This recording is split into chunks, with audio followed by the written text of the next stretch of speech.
got a stereo that's really, really loud. You can feel the bass, whether it's at a concert or someone's car or whatever, and you can feel it. That's because the air itself is vibrating against your body, and you can feel it. Hi, I'm Ryan. I'm a science teacher. I'm Cheryl, and I slept through science. Each episode will tackle a science question you may have learned in school, but can't quite remember or fully explain.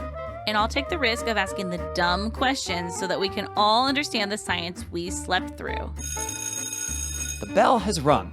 Let's get started. Welcome to lesson 76. We are in our invisible things unit. As a matter of fact, Cheryl, this is the last lesson in our invisible things unit. And Ryan, can I tell you something more exciting than that? Sure. This is the last lesson before our summer break. It is. It's almost like we actually get a summer because it's like a school year. I know. Ooh, so should we do year-round school? No. What's that called? Summer school. Are you going to do summer school? No. I'm going to see you in the fall after this and refuse to learn anything or use my brain over the summer. Unfortunately, I do have a job that goes year round, so I'll have to use my job for it. No. My brain's already turned off. We're done. I'm going to have to use my brain for my job or my job for my brain, one of the two. Something like that.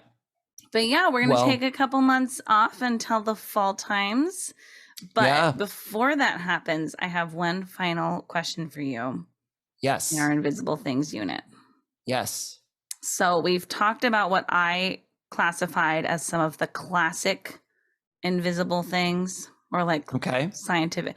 Now I have I don't know if I'd call it a classic question. I think I'd call it a classic question. An age-old question, maybe. Mm-hmm. Okay.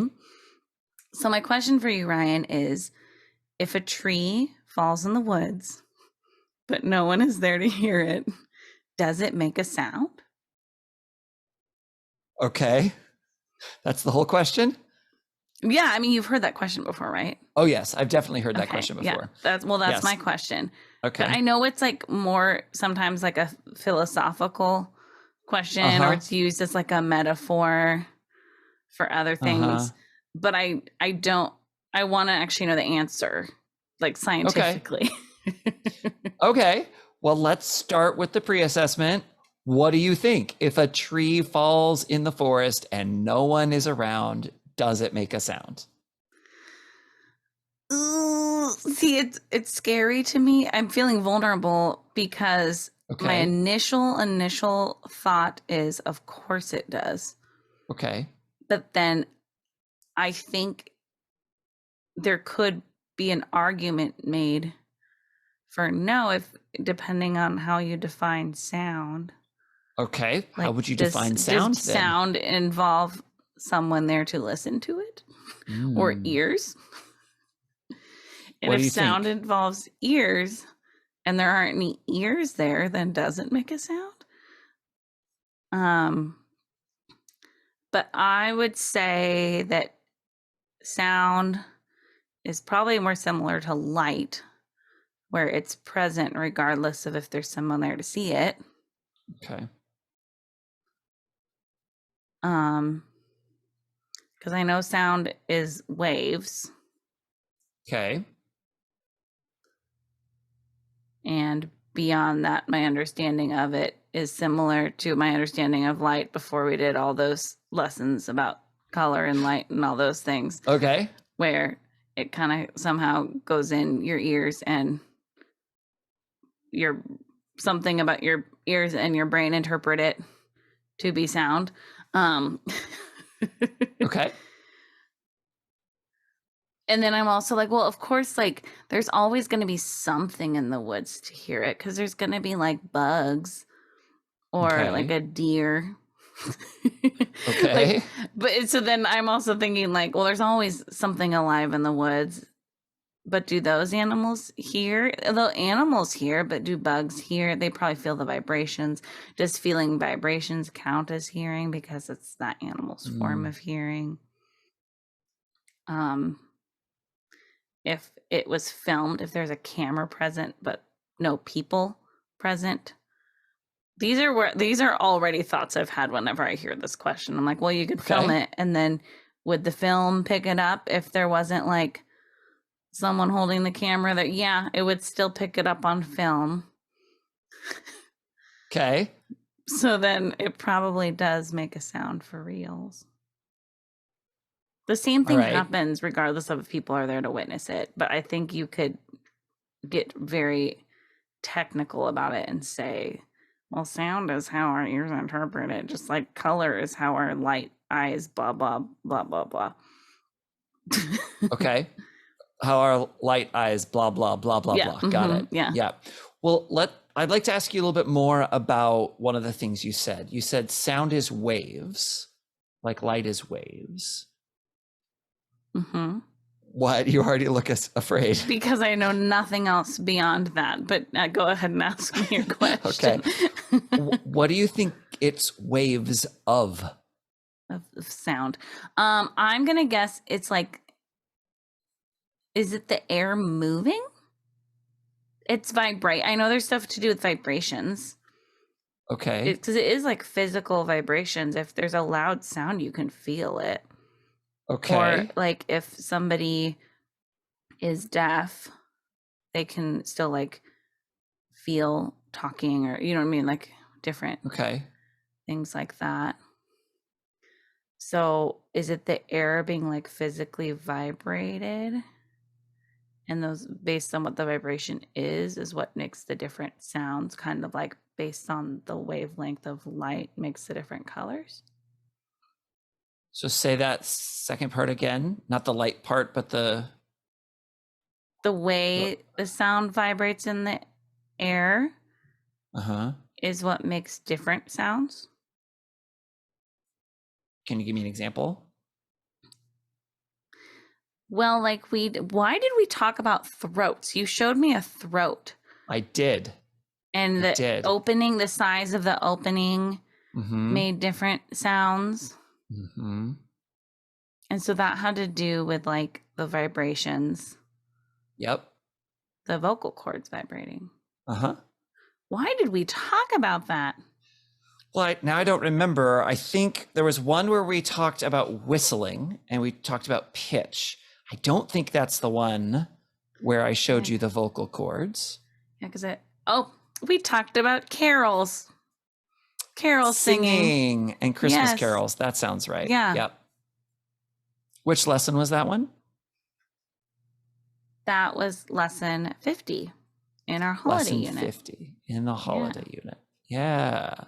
So I'm going to guess it has to do with what the material and the shape of the thing vibrating is. But I would think that also like ultimately that goes out into the air. So is it the air moving? No, I think we hear the thing itself.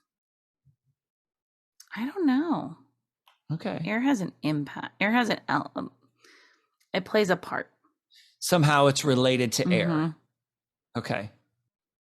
Well, Cheryl, you have a lot of the pieces already, and I'm actually really impressed with the way you started talking about sound by connecting it to light, because there are a lot of similarities between sound waves and light waves.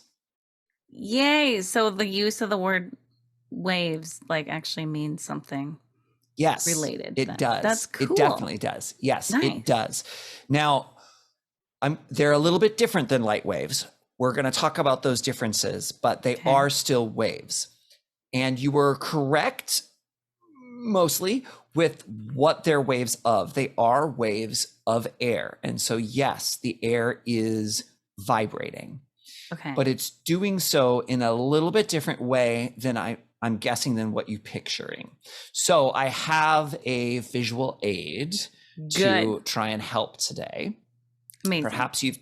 Perhaps you've seen this very fancy scientific device before. Yeah, it's a slinky. It's a slinky, which is actually a staple when it comes to teachers illustrating waves. Are you serious? Because it does a really good job of illustrating the properties of waves. So I'm going to try here to hold this up so that you can see it.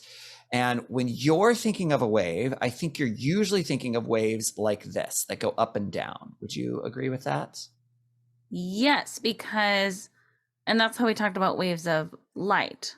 It as is. well. When we talk about the Yes. lengths of the waves, it's just Yes. how high and how low and how wide between. Exactly, right? So of like them. this would be a lower frequency wave, okay? And it's a longer wavelength, and then I can make it go a higher frequency wave with a shorter wavelength.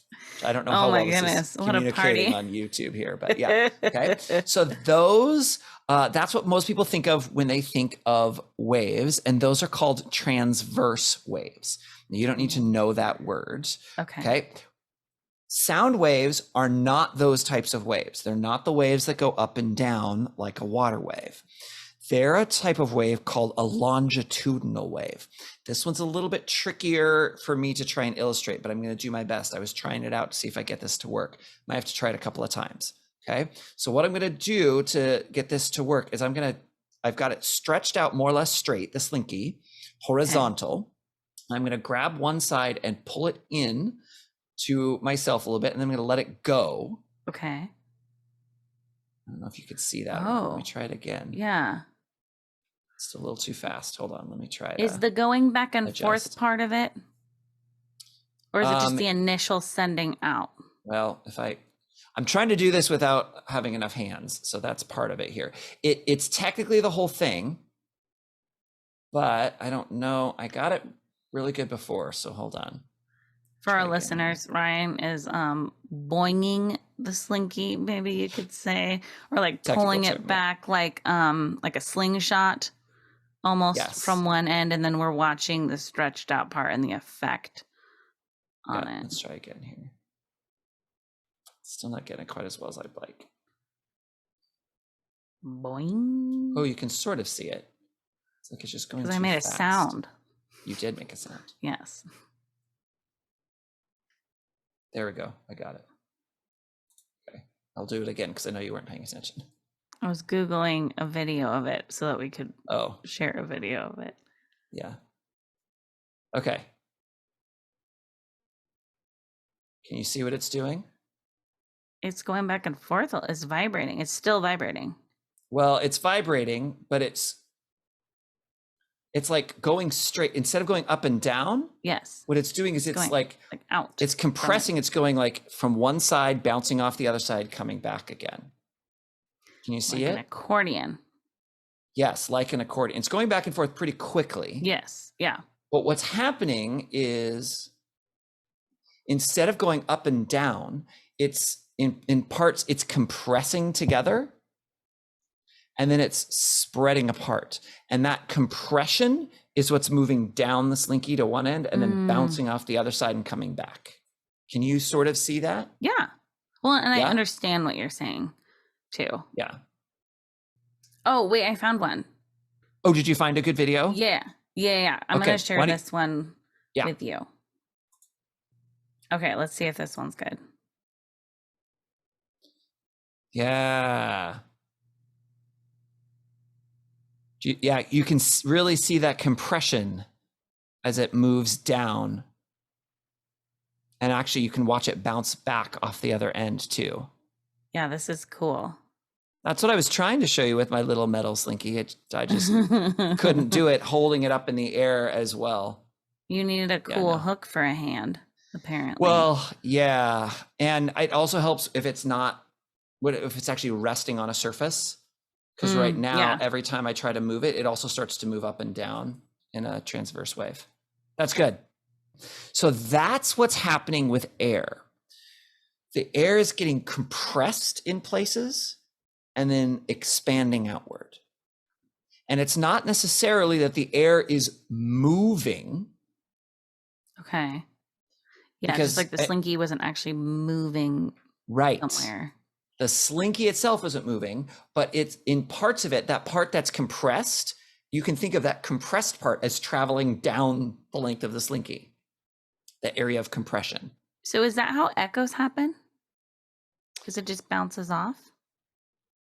Yes, you could think of that with this as an analogy. Yes, you could think of that as an echo because it bounced off the end and it came back to where it was. Yeah, and that was a sound wave. Yeah. So, I mean, obviously this is not a sound wave. This is on a slinky, but it's the same type of wave. It's called a longitudinal wave. So again, it's not going up and down. It's areas getting compressed and stretching out. And that is what's actually traveling through. And so that's what's happening with air. You've got areas where you've got the air molecules closer together and areas where those molecules are spread out and farther apart. And that's the wave that travels through the air. So the air molecules that are bouncing all around all the time, parts of them end up being squished closer together and parts of them end up being pushed farther apart. And that pattern is what is traveling through the air out so that you can hear things. And is sound both the squished together and the pushed apart? Yes. Okay. Yes. Interesting. Because if there is no sound, then the air doesn't have areas of higher compression and lower compression. But when there are those different areas, those are things that are sounds that are traveling through. Is this making sense? Yeah. Okay. That's cool. Okay. So now how does that relate to us in hearing? Because that's sort of the thing is like, well, what is sound? We had to start with that. And then how do we know if it still exists, even if we don't hear things? You talked about feeling vibrations, right? You think of someone who, if you've got a stereo that's really, really loud and you can feel the bass, whether it's at a concert or someone's car or whatever, and you can feel it, that's because the air itself is vibrating against your body and you can feel it. Low frequency waves, okay, are what we sense as low pitch. Okay. You talked about how if you change those vibrations, change the frequency, it changes the color for light. For sound, that changes the pitch. So a lower frequency wave is a lower pitch. A higher frequency wave is a higher pitch for what we hear. And so those lower frequency waves, they're bigger. So we can feel those in our bodies more easily than those little tiny ones that are the higher pitch ones. Oh, that's why. Yeah. Yeah. They resonate more. Yeah. Interesting. So what that means is inside our ears, we have something called the eardrum, which I'm guessing you've heard of. Yes. Okay. The fancy term for it is the tympanic membrane. Oh boy. It's like do you know what a timpani is? Yeah, that's what makes me think of it as a timpani. Yeah. Yeah, it's the same. It comes from the same place. It's a big giant drum. And it actually is a membrane that isn't air can't pass through to get from the outside of our body inside. And it is what actually is doing the vibrating based on those pressure waves in the air. It actually vibrates. And the way that it vibrates in different frequencies and different patterns is what our brain then interprets as what it is we're actually hearing. That's so cool. Which gets to the thing you were talking about. Well, is color, is it a real thing? Is it not a real thing? Right? Just like, so sound, is it like that or whatever? And here's what I would say. This would be my definition, and someone else might disagree. Light exists whether we see it or not. The light is there. Color is what our brains interpret the different wavelengths as. So without a brain or something there to interpret, you could make the argument that the color doesn't exist, but the light itself, the waves themselves do. You could then connect that back to sound. The sound waves are there, whether we're there to hear them or not.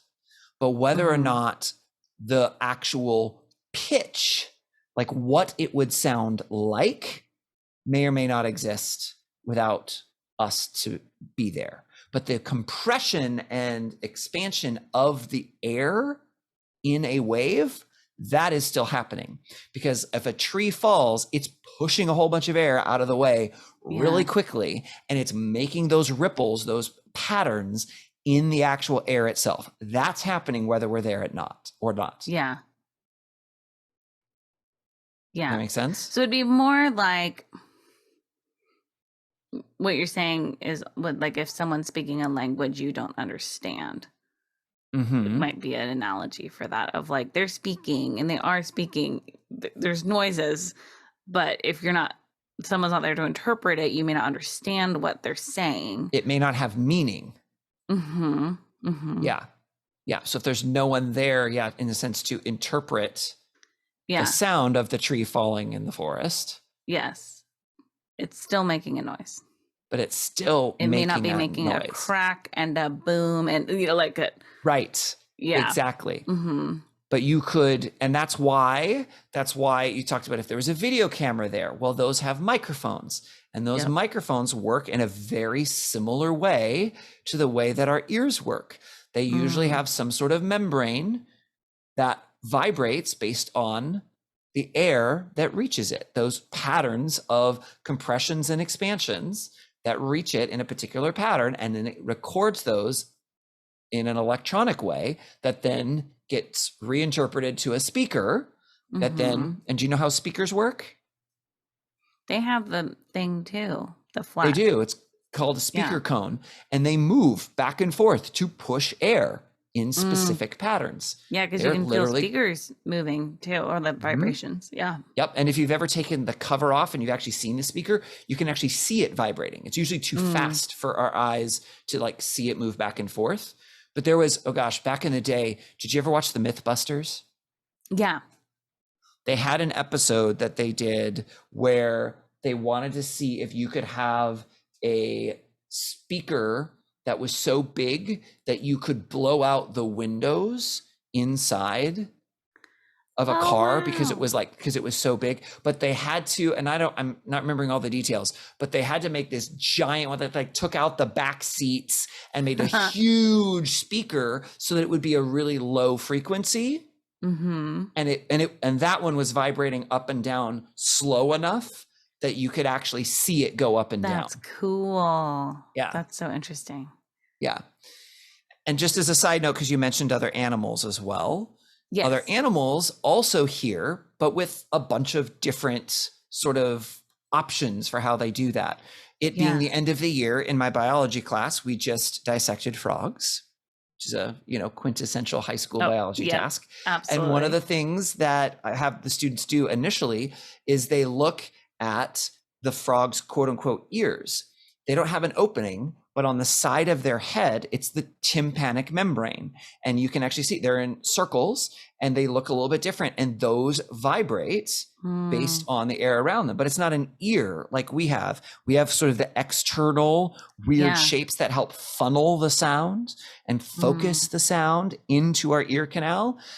Frogs don't have that. It's just a part on their skin, but it's still the part that's actually sensitive to those vibrations.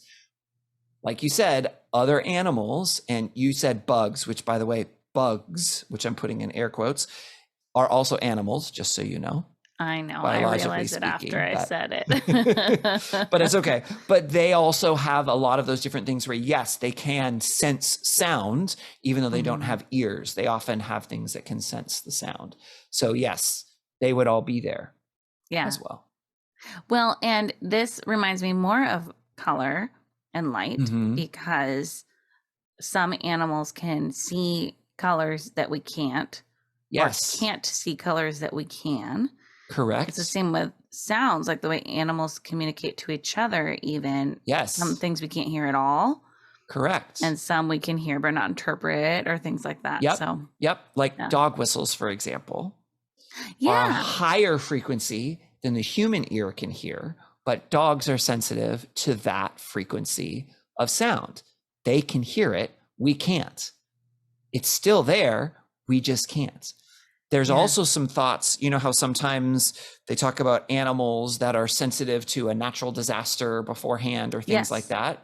Yeah. One hypothesis is that some animals, like before an earthquake, they're often low frequency rumblings inside the earth that are too low of a frequency for us to detect, but perhaps some animals can detect them, and that's what they're reacting to. It's not that they have some special perception.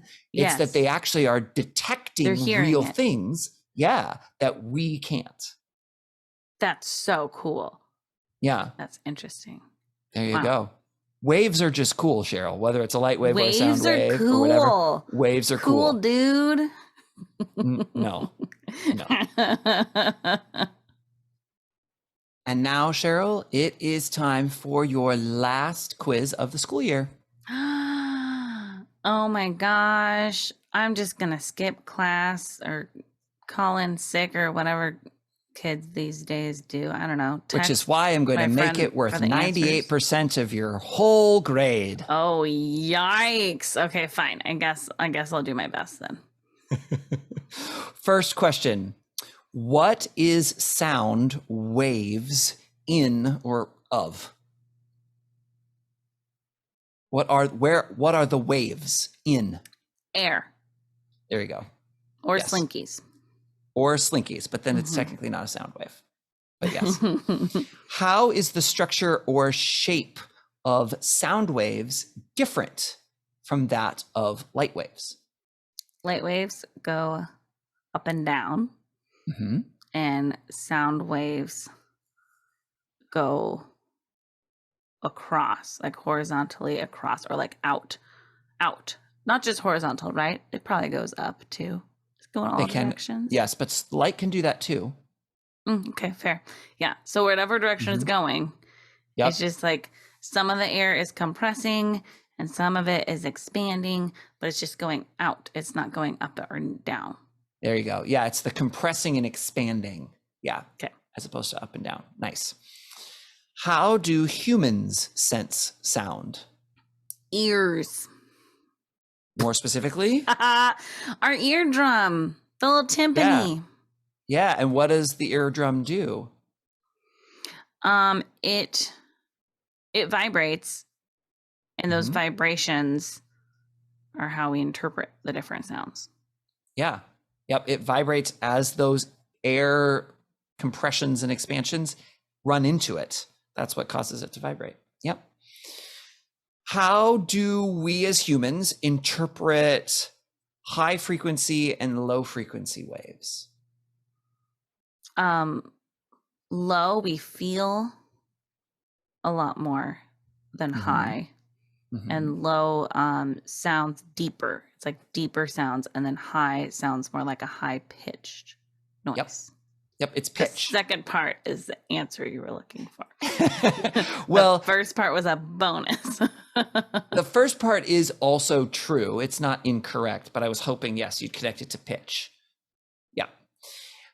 All right, Cheryl. If a tree falls in the woods and no one is there to hear it, does it make a sound? And how do you know? Yes. And the tree doesn't even care if we're there or not. Okay. And how do you know? Because sound is air compression. So the air is going to do that whether or not there is someone present to hear those vibrations and the air compressions. Yes. Very good. And I have a bonus question for you. Okay. Extra credit question, something we didn't talk about. Oh boy. Okay. Is it about slinkies? No. Okay. Because we talked about slinkies. Use what you've learned about sound waves to explain why there is no sound in space. Because there's essentially no air in space. Okay, tell me more. Well, sound is all what the air is doing. And so if there isn't any air to expand and to contract, then we wouldn't be able to hear sound. That's creepy, though. Yeah. It's why most sci-fi shows are wrong, or movies, because they have all these sounds and explosions and things in space. Pew, pew, yeah, stuff like that. You would not hear them. I will say, first of all, because it's an excellent television show in the first place, but they also get the sound right, is Firefly. Oh. You've seen Firefly, right? Yes. That's a good point. They don't, when they're in space, it's silent. And then when they come through atmo is what they call it, the atmosphere, you'll start to hear sound because it's that they're going through the air. There's even a scene where Jane shoots his gun like through space. He puts it in a spacesuit and he shoots it and it doesn't make any sound. Interesting. That's a little creepy. Yeah, but they do a good job of that. They do a good job of that. So all right, space, Cheryl. If someone kills you, there will be no one to hear you scream. Well, yes, that's true, I suppose, unless you're creepy. Connected by radio. That's creepy. That makes it creepy. You succeeded. Yeah, I think we need to end the school year. Since we're at the end of a unit, Cheryl, we need to do a unit reflection. Oh yeah, these are the ones I like more. These are the ones you like more because they're subjective. Yeah. Yes. Okay. Looking back on this unit, Invisible Things, what are some of the things that you found interesting? I think that some invisible things, they seem more like mysterious. Like getting a sunburn or gravity. You're just like, I see it happening and I don't see it happening. Like you see the effects, but not like what's actually going on. And so it was really fun to like learn about all these different things going on in front of our faces that we're just like not witnessing all of the pieces of it. We don't get to actually see a lot of these things, maybe because it's too small or because we just like don't see it with our eyes, and so it's just like it was really fun just like kind of diving into these different things that I already believed were all the case, but just like kind of the why behind it or what's going on there. Yeah, having more detail to these things. Yeah. Oftentimes we talk about, as science teachers, part of what we're doing is trying to make the invisible more visible. Because science is generally about those things you can't see and how those things impact the things you can see. So, yeah. What were some of the things that you found challenging? Invisible things are challenging. Okay. Can you say a little bit more about that? There's just like, I've known forever in a way of like that there's things happening that I can't see, but like, it's just, that's hard because it's like, you're looking more at the evidence of it or the result of it than the actual thing happening itself. And so it's, I don't know, it's trying to picture things that aren't, like even diagrams for it. You're like, but you can't see any of this stuff, but here it is, and so it's just like, trying to put that all together or understand those things is, it's a challenge for sure. Definitely. What concepts do you think you might remember the most or that might stick with you? Definitely soap actually being somewhat self-cleaning was like, is that just because it was from a Friends episode? Yeah, it might be because it's but also I really thought I knew something of like, no, if it's on top of if you used a bar of soap and then someone else used it, like I just thought like whatever's on there is just still on there, and it was like kind of, but also not 100. Like it actually is doing more than I thought it was doing. Not that I didn't believe in using soap, but like it was kind of encouraging in a way of like how much it was doing other than just sloughing things off of us, and so that was kind of that and the Friends part, definitely that'll stick with me. And then I definitely will remember the part about why I can't breathe water, because I've already engaged in a conversation about this with my stepson, who continuously knows more than I do about science, even though he is 9 years old. And we were talking about some aspects of breathing water and what gills do and it was very fun, like getting to reiterate that to him. And I think, we have 3 fish tanks, so I'm just like thinking about fish and water and plants and all sorts of things about water. Yeah. A fair amount, actually. So, a lot of it, like, I think is very cool, and will stick with me. That's great. How do you feel about the unit overall? Happy with the unit? I loved it. I think I now have a question for you that maybe I'm going to ask you at the end of our unit quiz too. Okay. What surprised you the most about either something I knew or didn't know? I think what surprised me the most was our discussion around the wind. And there was a lot you didn't know. I think I was surprised by how much you didn't know about that. And I don't mean that like in an insulting way, because no, but I mean, I think I'm so the often question. you are, but so often you have a lot more background knowledge. And when we dig into things, you actually are able to pull information. And even in this unit, even just today, you've pulled in stuff about light that you've learned and all of these things.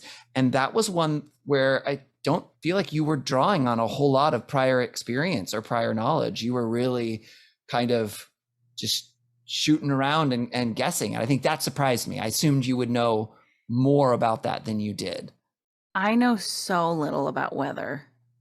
It's so weird to me. And I mean, we've talked about my 4th grade weather unit, and I remember the song Wacky Weather, but I don't necessarily remember. Like, we definitely should dive into that more at some point, because that is more of like a blank spot for me with science. Yeah. And that's okay. We all have blank spots. We all have things that we don't know as much about, and it gives us an opportunity to learn and understand the world better, which I think is perfectly fine. Yeah. Well, and I've definitely come to terms with the fact that that's okay. I mean, we're still doing this podcast, and I haven't like crawled under a rock and cried or anything. So true. True. Yeah. Which hopefully means that I don't berate you or belittle you at least too much. You do not. This is a safe space. And it also is very encouraging that our listeners can hear me ask those questions. And then hopefully they can learn those things too and feel safe with it. They're not the only one who doesn't know things. Exactly. Just like that. Perfect. Yeah. Well, Cheryl, in addition to being the end of our unit, this is also the end of our school year. Woo! Yeah, we mentioned this at the beginning of our lesson, but we are going to actually take a summer break. I believe the day this lesson comes out is the first Monday in July of 2023. But we are not going to do any more lessons in the month of July or in the month of August. We'll be back in September. So if you're like, oh my gosh, I just want to learn things, you're more than welcome to go back and re-listen to any of these things. You can also take a summer break if you'd like to. So we're going to take some time to break and vacation and plan and get things ready for our new units in the fall. But we will be back in September for sure. So stay tuned for that. Absolutely. Let's go eat some chips and watch TV and lay by the pool. And I don't know, what do kids do on summer break? Stuff like that. A lot of, and in just a couple of days, it's July 4th. So let's do like a barbecue and watch fireworks and stuff like that. There we go. Yep. I love that. Perfect. All right. Well, that's all the time we have for this lesson and for this school year. So why don't you pack up your stuff and get ready for my closing remarks. You can follow us on Instagram and Facebook at I Slept Through Science, or on Twitter at Slept Science. If you have dumb science questions like I do, please send them to us. You can email us at isleptthroughscience@gmail.com, or you can even send us a voice memo and we'll play it on the podcast. Please rate and review our podcast to tell other people what you think about it, subscribe to make sure you don't miss an episode, and share about our podcast on social media. Thank you to Beth Reed Miller for the artwork. You can check out more of Beth's artwork at Beth Is Something. Okay, great. Thanks. Bye. The bell doesn't dismiss you. I dismiss you.